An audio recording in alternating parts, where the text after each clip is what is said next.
This is the Everyday AI Show, the everyday podcast where we simplify AI and bring its power to your fingertips. Listen daily for practical advice to boost your career, business, and everyday life.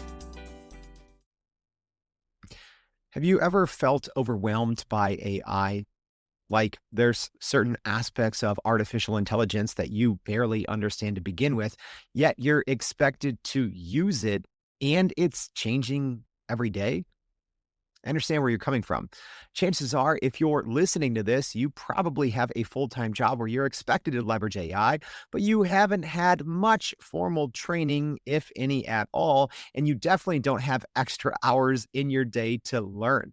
Oh, and yeah, I mentioned that thing where AI is changing literally every single day. And when I say I understand the challenge, I mean it.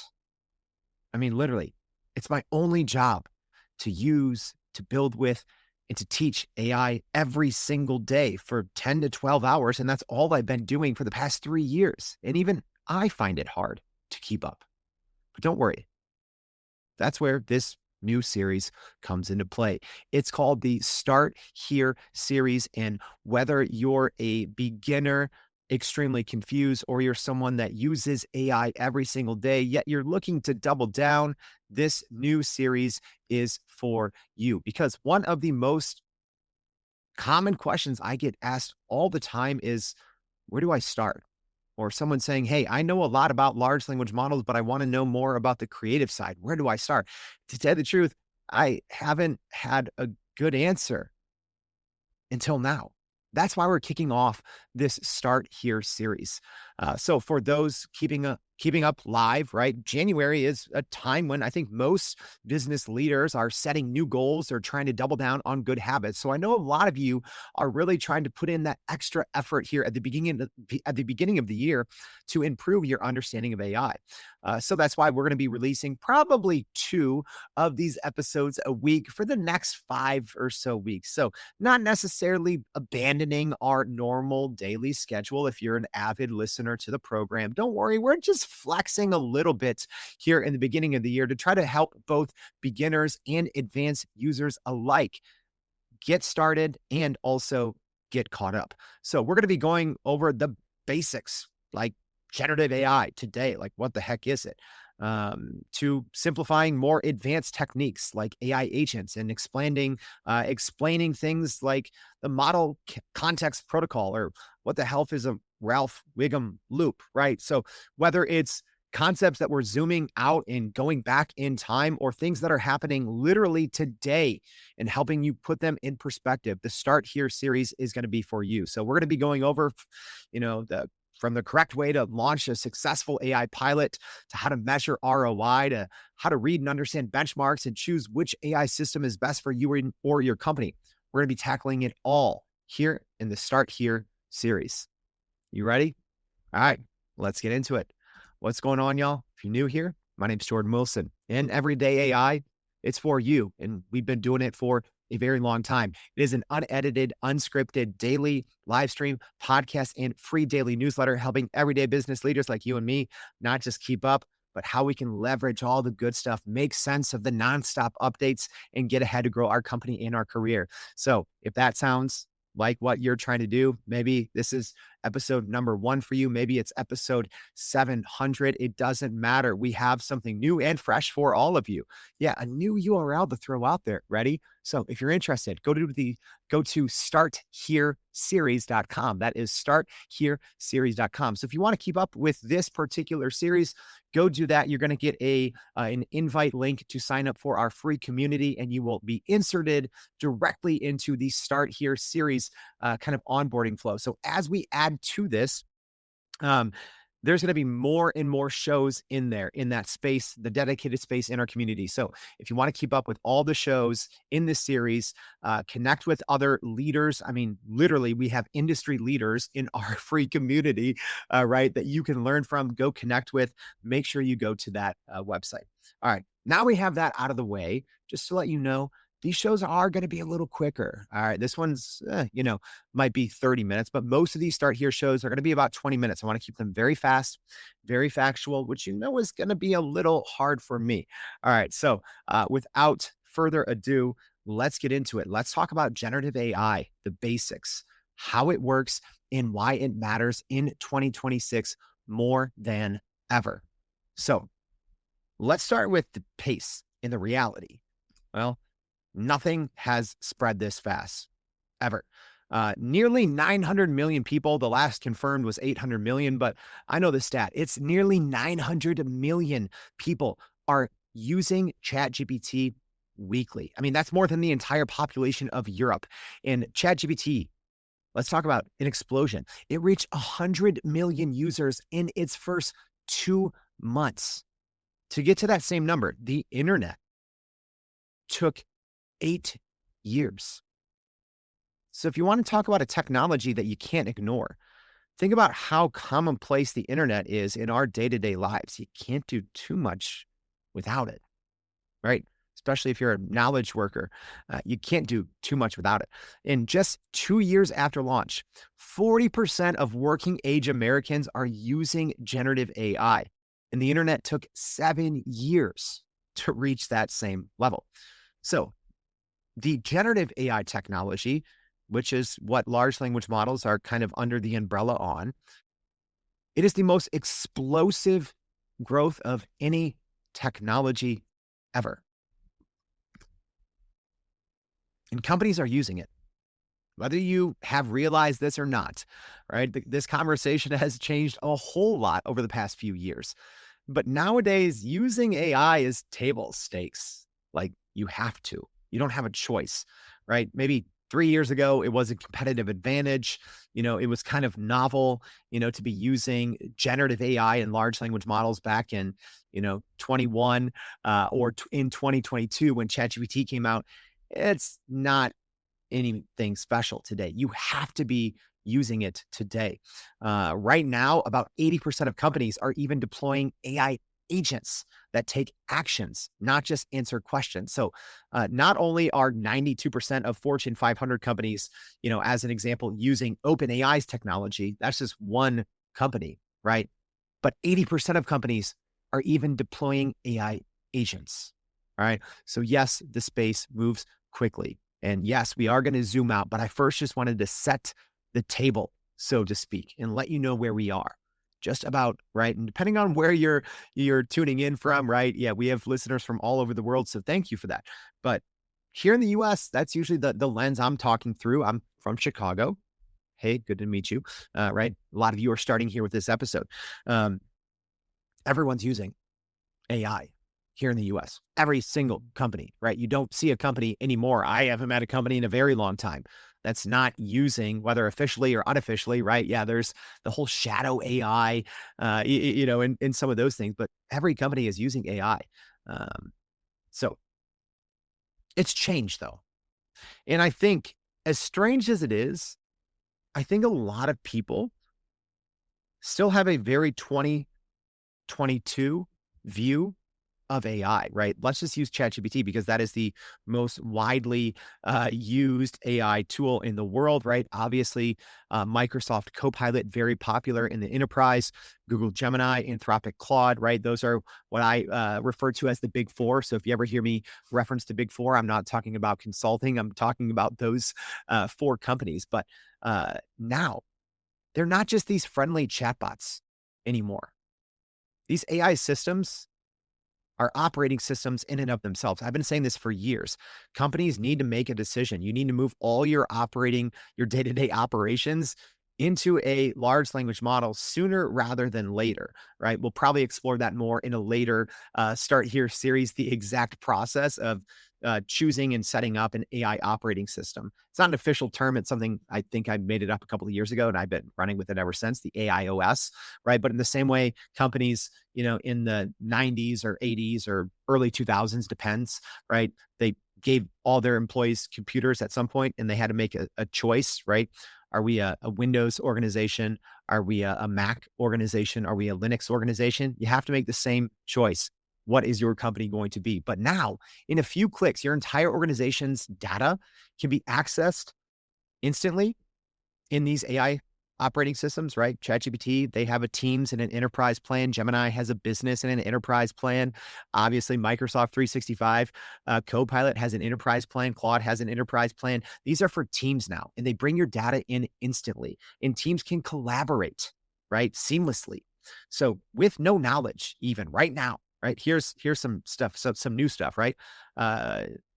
Yes, I know this is going to age, right, if you're listening to this in June or July, but, Anthropic just came out with a tool for their desktop program called Claude Cowork.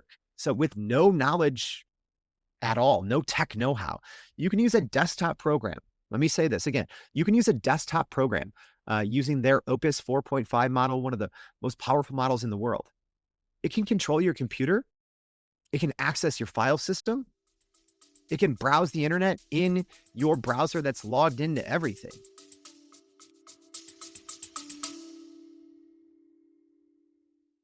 Are you still running in circles trying to figure out how to actually grow your business with AI? Maybe your company has been tinkering with large language models for a year or more, but can't really get traction to find ROI on Gen AI. Hey, this is Jordan Wilson, host of this very podcast. Companies like Adobe, Microsoft, and NVIDIA have partnered with us because they trust our expertise in educating the masses around generative AI to get ahead. And some of the most innovative companies in the country hire us to help with their AI strategy and to train hundreds of their employees on how to use Gen AI. So whether you're looking for ChatGPT training for thousands or just need help building your front-end AI strategy, you can partner with us too, just like some of the biggest companies in the world do. Go to youreverydayai.com/partner to get in contact with our team, or you can just click on the partner section of our website.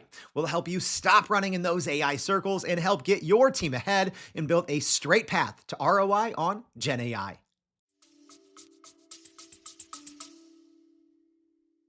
A large language model can do that. It's not just a friendly chatbot. That is the work us humans do. It can access my computer. It can access the terminal. It can code. It can access all my files on my local machine.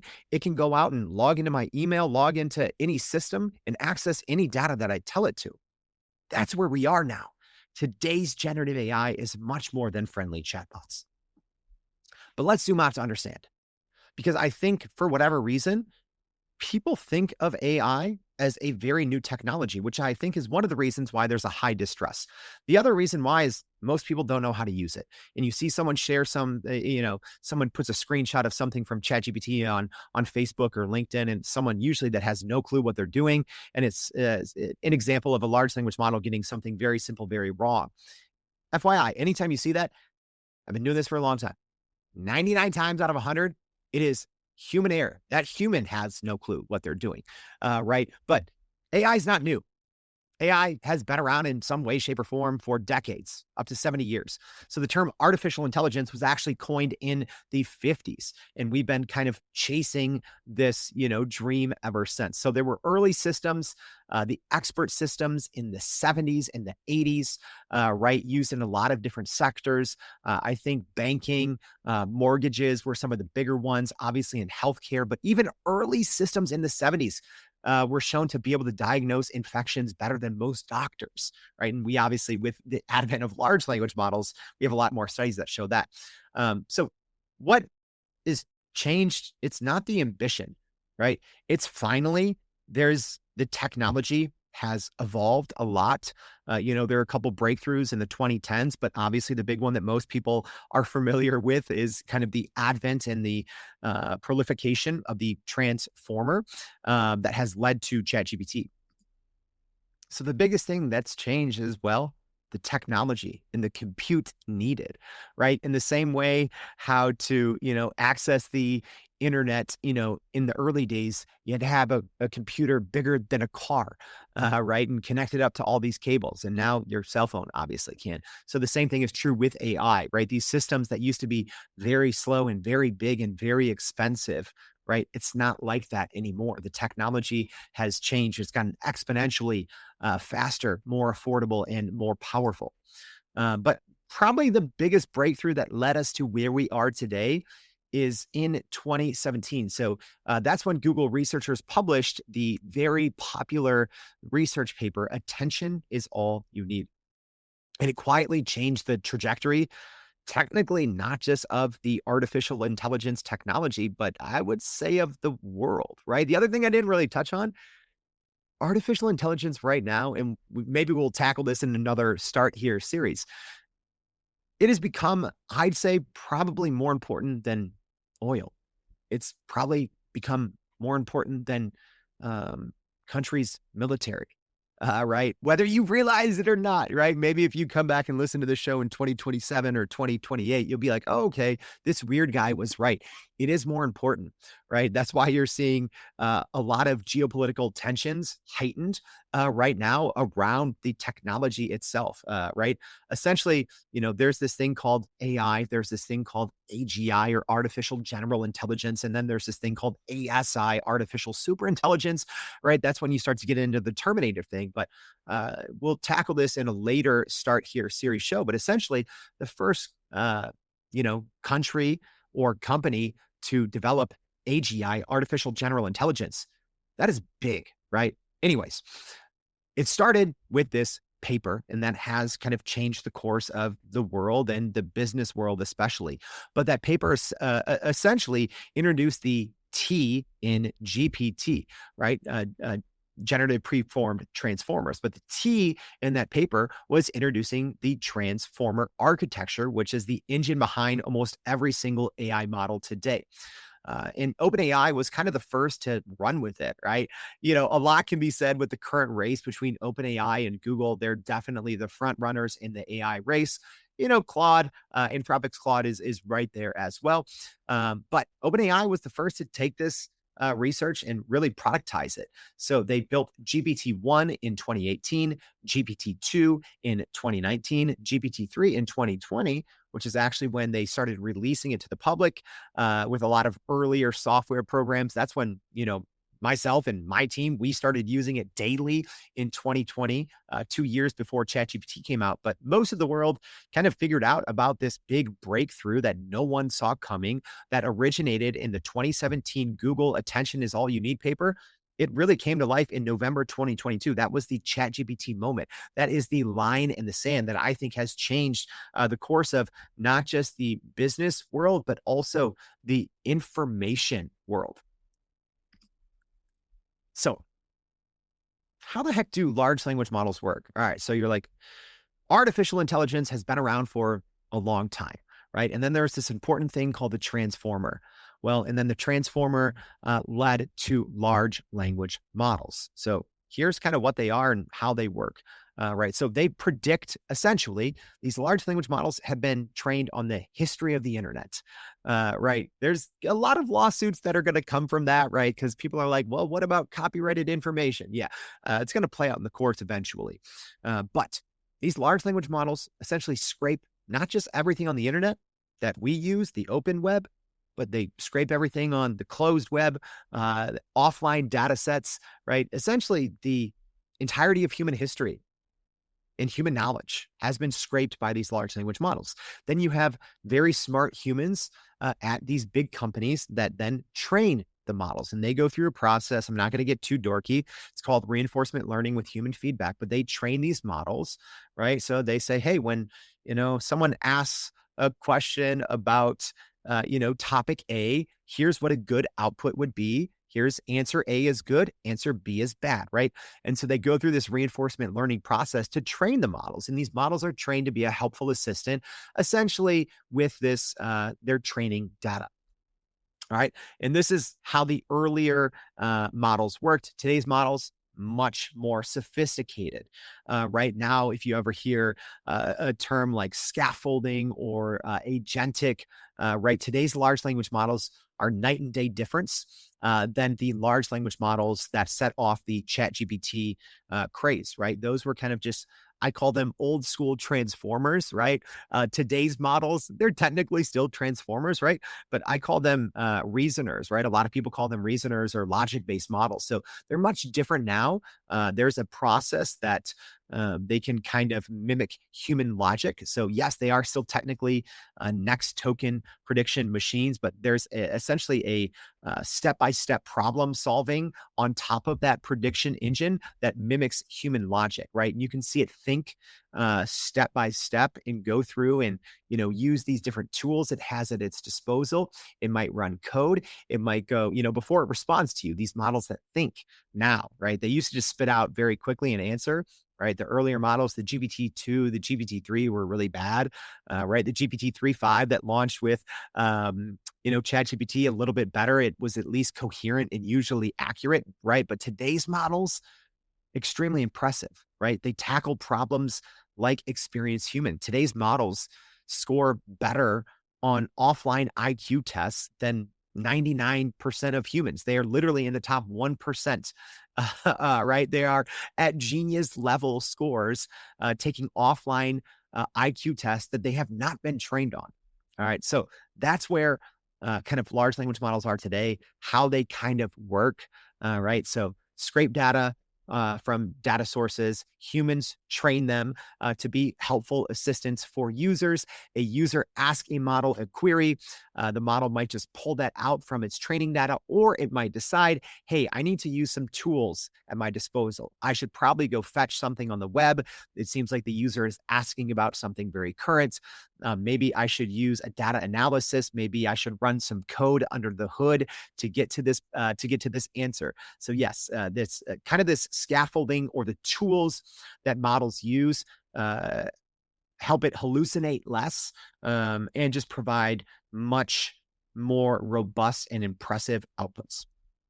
So the scale is hard to comprehend, right? We're talking about billions and trillions of parameters.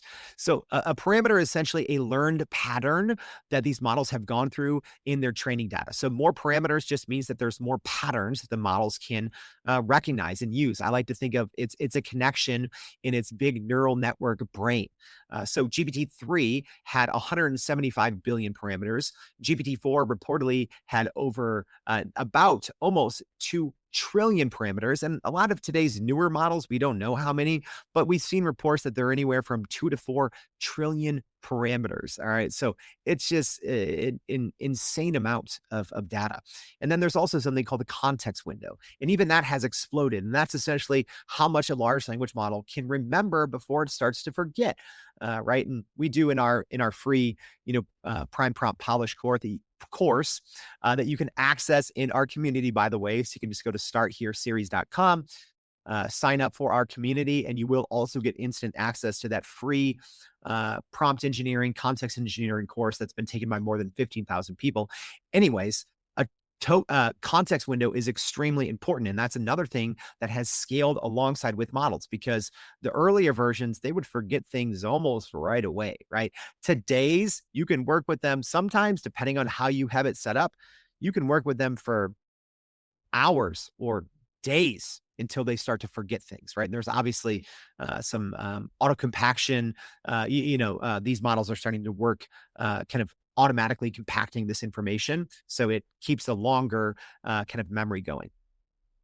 So generative AI isn't just text anymore, right? So large language models started as mainly text-based models, but now they're multimodal by default. And there's a lot of different kind of techniques, but everything kind of now falls under this generative AI umbrella, right? Where traditional artificial intelligence was more deterministic, right? It was based on more decision trees, right? If else or if this, then logic, right? So traditional AI, right? The expert systems in the 80s and used through the 90s, et cetera, a lot of it was more deterministic, right? It was very rule based. That's not large language models, right? People say hallucinations or creativity is a feature, not a bug, right? That's with this next token prediction. And what that means is, right, like if a little kid goes to touch a stove, what do you say? You say, oh, be careful. That's hot. Oh, that's hot. Don't touch that. Be careful, right? That's what you would naturally say, right? Humans, I think, very much are like large language models. So when people say, oh, large language models, they can't reason. Well, they kind of can, because it's based on the reasoning of millions of humans in theory, right? But the same thing can be said for different type of models. On the image side, you have very popular, AI image generators as well. 3, 4 years ago, they were very bad. They didn't even look like you couldn't even tell what something was. So some of the earlier versions, like, Dolly 2 or some of the earlier versions of Midjourney, today's AI models, you can't tell the difference, right? I've mentioned this before. I used to do a lot of photography. I've taken more than 1 million photos. I've owned like, I don't know, 8 different DSLRs, professional cameras. I can't tell the difference. And if anyone tells you today, I think maybe 3 months ago, you could tell the difference. Today, no one can. Right. So yes, there's different types of AI. It's not just text. There's, text to music. That's really good. Suno V5. There's text to video. Great companies out there, Runway, their Gen 4.5, Google VO3.1, Sora 2, a lot of Chinese models, right? So it's not just text. It is multimodal. These models are multimodal by default. So, text, images, music, soundscapes, sound effects, writing code. It is all over the place. And it works, right? Yeah. Maybe you read a bad headline recently that said, 95% of AI pilots failed. They don't. That was marketing. The ROI is true. If you look at real studies, right, that talk to thousands or tens of thousands of business leaders, almost every single reputable study in the world shows that the ROI, return on investment of AI, is exponential. So as an example, the International Data Corporation found that companies get $3.70 back for every $1 invested in generative AI. And top performers are seeing a 10 plus dollar return per dollar invested. Snowflake and ESG, Enterprise Strategy Group, survey of almost 2,000 business leaders show that 92% of early adopters say their AI investments are already paying for themselves. So yeah, already positive ROI.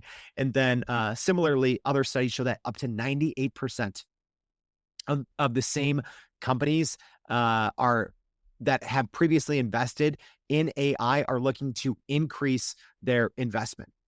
98% are increasing their investment, right? So it's no longer experimentation like it was in 2023. Now it's all about scale. Now it's all about, oh, wait, we can crush our competitors with AI. Unfortunately, it's about reducing headcount. We'll get to that in a little bit, but the returns are there and they are undeniable. And the economic stakes as well are massive, right? Like I said, never trust small scale studies or studies that have an agenda. But when you talk about, does AI work? I mean, look at Anthropic's November study, 100,000 real conversations. They found that AI reduces task completion time by 80%. There was a McKinsey Digital study a couple of years ago, same thing, said between 75 to 80% time savings on standard knowledge work tasks. PwC study of 50,000 workers globally said 92% of daily AI users report productivity gains, right? 92% are reporting productivity gains. And I want to talk to the other 8% and teach them a couple of things, but these stats are undeniable. These large language models do the tasks that used to, right? I remember tasks I used to do 15 years ago. A lot of researching, right? Having 20 tabs open, reading these PDFs, grabbing information out, personalizing it, synthesizing it, putting it in spreadsheets, maybe then eventually turning those spreadsheets into a PowerPoint, something like that. Those are projects that would take 40, 50, 60, 100 hours. I literally timed this the other day. Takes like 10 minutes now. One model, one prompt, if you know what you're doing, can do that entire process in 10 minutes. And it's about 99.7% factual if you know what you're doing, right? Today's models are completely unrecognizable from the ChatGPT of 2022. And you might be thinking, wait, if all these AI models are that good, what's happening to jobs, right? Let me just tell you this. If you're brand new to the show, I'm a realist, right? I'm not someone drinking this AI Kool-Aid and being like, oh, none of us are going to have to work and we're all going to live, this utopian AI dream. No, I don't think so. I think it might get a little bad, right? And we're already starting to see that. Talk to recent grads. How many recent grads do you know? It's hard to get a job because companies just aren't hiring anymore, especially the companies that have figured out AI, right? So, some stats here. So, only 30% of graduates in 2025 secured a job in their field, and that's down from 41% the year before. That is a huge year over year drop. And entry level hiring is down 44% from its peak 3 years ago. So, entry level hiring going down nearly 50% is catastrophic. And just the number of graduates not being able to secure a job in their field, that's worrisome as well. Right now, 62% of employers say that candidates should have AI knowledge, but 55% of graduates say their degree programs didn't prepare them. So, yeah, everyone wants AI experience, but unfortunately, a lot of colleges and universities, from 2022 to 2024 or 2025, just banned AI. So it has created, especially in the US, kind of a crisis, right? Companies can't find the experience that they need. So instead, they're just doubling, tripling down their AI investments as these models get more and more smart, or as these models get smarter. And they're like, wait, maybe we don't need all these people. Also, 51% of recent grads are second guessing their career choice due to AI, up from 33% the year prior. That is a huge jump, right? Anyone, if you study statistics and you see something like that, this is from a study. I covered this in an earlier episode. It had always been around that like 25 to 30% mark. And then it just skyrocketed to more than 50%. And I do assume probably in 3 years, that number is going to be more than three-fourths. I would assume that the overwhelming majority, probably 3 and 4 college grads, are going to be like, what did I just go to school for? Right? Unless you're in something related to AI, it's like, what did I go to school for? Yeah. All right. And companies are betting big on it. So global AI spending on AI is expected to hit $2 trillion this year. And that's a 37% jump from 2025. And Gartner predicts that 40% of enterprise apps will include AI agents by year end. So essentially everything companies and enterprises are spending more and more money on AI, in the common software that most companies use, right? I'll just throw some basic examples, right? Salesforce is a very, popular CRM, the most popular CRM in the world. And then, ClickUp, let's use that as an example. Smaller company, but they're a, pretty big CRM company. You could say the same thing for, HubSpot, right? Those companies, basic software that tens of millions of businesses use, everything's an agent now, right? Everything is being agentified before our very eyes. The very tasks that humans would do inside of this software, it's all just becoming an agent now. So as we wrap up here, what does all this mean? All right. So now you know a little bit the history of generative AI, right? AI is not new, but the transformer technology that led to large language models is relatively new. And the adoption of large language models has been unlike anything we've ever seen. And it's not even close. So why does it matter this year more than ever? Well, I've been the crazy guy yelling at you all for many years to not wait any longer, to train your employees, to invest in the future of work, right? Just using AI is not going to do anything. It's not going to do anything for your department. It's not going to do anything for your career. It's not going to do anything for your company, right? I think a lot of, a lot of enterprises thought like, oh, okay, well, yeah, we'll just buy some Copilot seats. We'll buy some, ChatGPT enterprise seats, and, that'll make the board happy. And, maybe our people are a little more productive, and we'll be able to quietly reduce headcount, and everything will be good. It's not like that anymore. Companies that adopted AI early are now 3 times more likely to see operating profit impact, up to 5%, than those companies that are still in the experimentation phase, right? You can't be experimenting anymore, both as individuals, as departments, as organizations. You can't treat this as, we're going to pilot this AI thing. No. You have to hit the ground running. You have to hit the ground learning. You have to hit the ground experimenting. You have to hit the ground measuring. You have to hit the ground scoping. You have to hit the ground running your own internal benchmarks. But you have to hit the ground running as fast as you can, right? You have to go slow, but you have to go fast, right? You have to be methodical. You have to measure. You have to know. You have to be able to quantify, but you have to do it as fast as possible, because the gap between AI fluent workers and AI fluent companies and everyone else is widening every single month, every single week, every single day. So by companies sitting there and saying, yeah, we're going to do a year-long pilot. We're going to make sure we get this AI thing right. We're going to do a slow rollout.